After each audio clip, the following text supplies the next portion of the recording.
আসসালামু আলাইকুম, সবাই কেমন আছেন? আশা করি ভালো আছেন। আমি আজকে গরুর মাংস রান্না করতেছি একটু ঝাল ঝাল করে। প্রেসার কুকারে দুইটা হাড্ডি দেখেন একটু নরম করার জন্যে, আর এগুলা সব মাংস একটু বেশি করে ঝাল ঝাল করব। মাশাআল্লাহ, খেতে ভারী মজা হয়।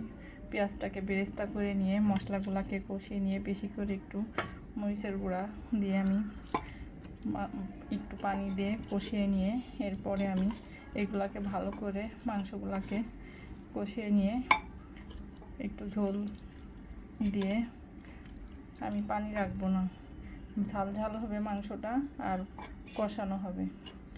প্রেসার কুকারের মুখ আটকে দেব, যখন একটু 2-3টা শীষ বা হুইসেল যেটাই বলেন হবে, এরপরে মাংসটা হয়ে যাবে। আমি ভালো করে কষিয়ে নিব। তো ভালো থাকবেন, আল্লাহ হাফেজ।